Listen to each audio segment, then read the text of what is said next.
je souhaite placer mon intervention sous l'égide d'Albert Camus, qui nous dit au début de son essai intitulé « Le mythe de Sisyphe », il faut considérer comme une perpétuelle référence dans cet essai le décalage constant entre ce que nous imaginons savoir et ce que nous savons réellement, le consentement pratique et l'ignorance simulée qui fait que nous vivons avec des idées qui, si nous les éprouvions vraiment, devraient bouleverser toute notre vie.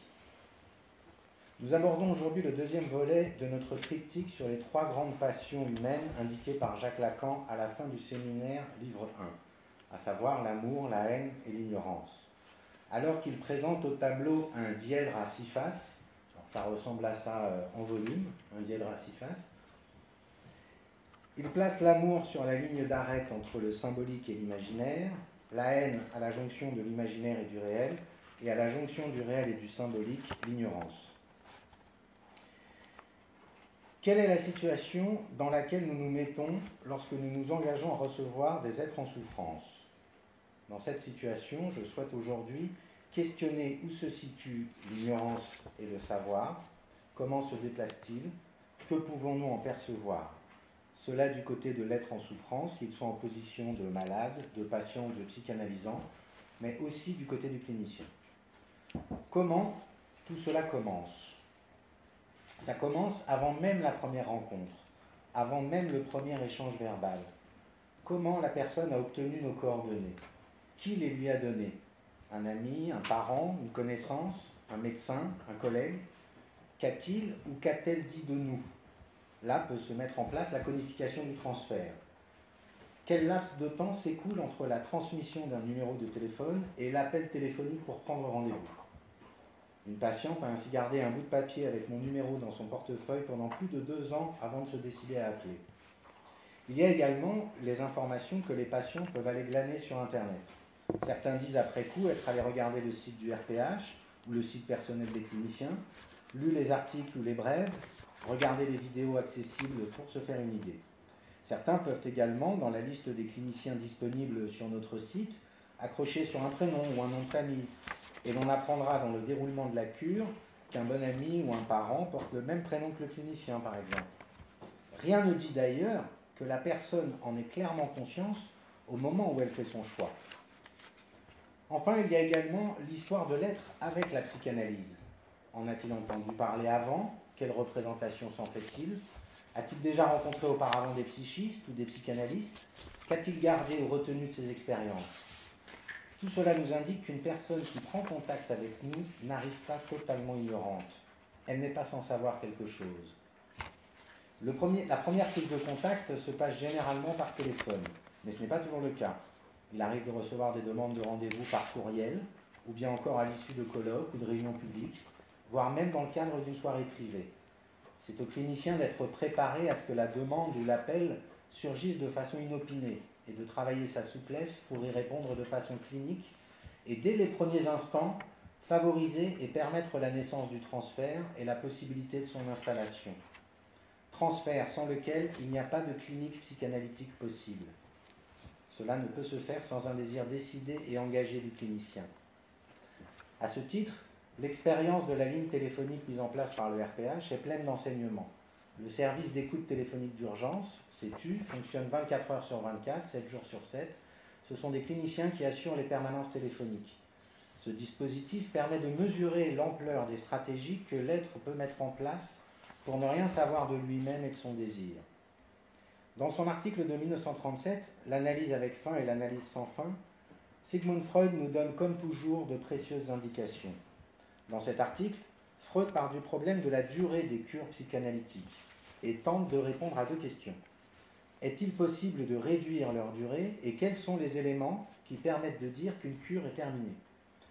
Il dégage 3 facteurs différents dans la constitution des névroses: l'influence des traumatismes, la force constitutionnelle des pulsions et la modification du moi. Il s'agit pour Freud de savoir sur lesquels de ces facteurs, de quelle façon et avec quel espoir, la psychanalyse peut avoir un effet. Nous relèverons ici 3 passages qui nous semblent éclairer la thématique de notre colloque. Lorsque Freud aborde la question des conflits pulsionnels inconscients, il se pose la question de la possibilité de les anticiper et de la pertinence qu'il pourrait y avoir à en informer le patient. Il nous met en garde contre une telle tentation en écrivant « Le patient entend bien le message, mais l'écho fait défaut.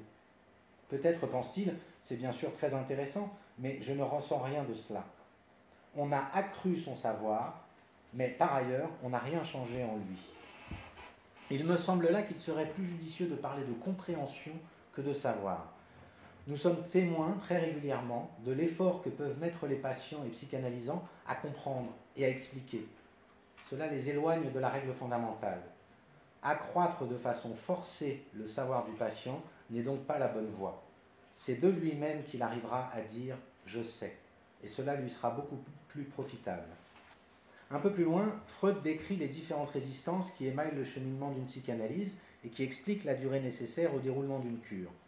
Dans une phrase limpide, il nous montre le fondement de l'attachement à l'ignorance. L'appareil psychique ne supporte pas le déplaisir. Il lui faut s'en défendre à tout prix. Et lorsque la perception de la réalité apporte du déplaisir, elle, c'est-à-dire la vérité, doit être sacrifiée. Enfin, Freud nous indique la visée d'une psychanalyse d'une façon remarquablement synthétique. Il nous dit « L'analyse doit instaurer les conditions psychologiques les plus favorables aux fonctions du moi. Cela fait, sa tâche serait accomplie. » Notez bien ici qu'il n'est pas question de renforcement du moi, mais d'instaurer les conditions nécessaires pour que le moi fonctionne, ce qui est tout à fait différent. C'est ce champ-là que Lacan explorera tout au long de son enseignement, dans l'articulation entre autres du réel, de l'imaginaire et du symbolique. Pour que tout cela puisse avoir lieu, il est nécessaire que le supposé psychanalyste en sache un bout sur son propre désir, et qu'il ne contamine pas l'expérience des patients et psychanalysants qui viennent le voir avec son propre inconscient. C'est là que prend toute la valeur de ce que nous dit Freud, toujours dans ce même article de 1937. Chaque analyste devrait périodiquement, par exemple tous les 5 ans, se constituer à nouveau objet de l'analyse, sans avoir honte de cette démarche. Cela signifierait donc que l'analyse personnelle, elle aussi, et pas seulement l'analyse thérapeutique pratiquée sur le malade, cesserait d'être une tâche ayant une fin pour devenir une tâche sans fin. C'est pour cette raison que Fernando de Amorim préconise que, pour le psychanalyste, tant qu'il exerce, sa psychanalyse soit sans fin et qu'il ne quitte pas la position de psychanalysant, ce que mettent en œuvre tous les cliniciens du RPH. Pour conclure, je redonne la parole à Albert Camus qui, toujours dans le même essai, nous dit « À la fin d'une vie, l'homme s'aperçoit qu'il a passé des années à s'assurer d'une seule vérité. Mais une seule, si elle est évidente, suffit à la conduite d'une existence. »